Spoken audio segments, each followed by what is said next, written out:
Anisan'ny tena mampiavaka indrindra zany amin'izao firotsako filoham-pirenena malagasy zao, zany hoe manana tanjona fampihavanana zany.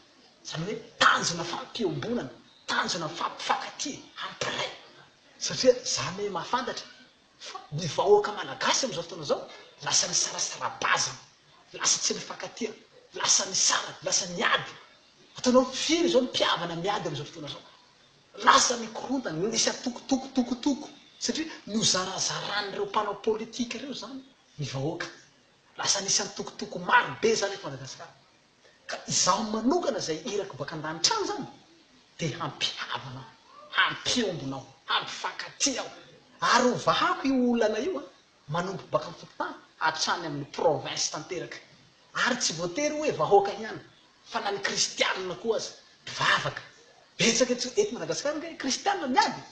Ny korontanin'ireo mpitondra fivavahana ireo koa lasa atoko-piangonana ry, atoko-piangonana ty, atoko-piangonana ry. Ary ireo kristianina ireo dia miady. Tsy hain'ny mpivavaka intsony tena arahiny. Oh ny anay ny marina ty ny marina, oh aty miady ny mpivavaka. Zany hoe tsy mipetraka amin'ny maha kristianina zany fa lasa mifanenjika. Lasa misy adi-poko teto Madagasikara, adi-poko tanteraka. Ka izay zany nahatonga zao ny rainy Jesosy Kristy baka an-danitra ao hoe ianao ny foloa voatendry. Fa rehefa lany filoham-pirenena ianao, lamina ny tantara, lamina.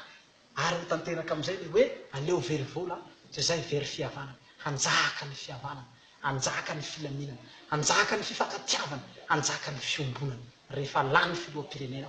Izay zany tena hoe anisany avantagentsika rehefa lany filoham-pirenena marika tantatrasa. Ka izay mahatonga zao hoe fidio fa ho hitanao ny vahaolana amin'izao firenenantsika zao.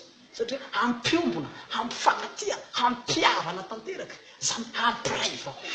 Zaho mino fa hisy firaisan-tsaina farana zay maventy eto Madagasikara rehefa lany filoham-pirenena. Zany hoe hisy fihavanana faobe eto, fihavanana lehibe mihitsy rehefa lany filoham-pirenena. Ka izay mahatonga zao magnentana anareo zany hoe raha hifidy ihany zany aleo mifidy olo baka an-danitra any, mifidy irako baka an-danitra any, fa aza mifidy olo ambony tany ety ireny, fa ireny ampiasain'ny satana reny, hamotika atsika reny, hameno kibo reny, hameno posy. Fa le baka an-danitra any iraka reny, iraka reny, iraka Jesosy reny, miaraka amin'ny Jesosy. Ka fidio aho ho lany filoham-pirenena fa hivahany olona rehetra.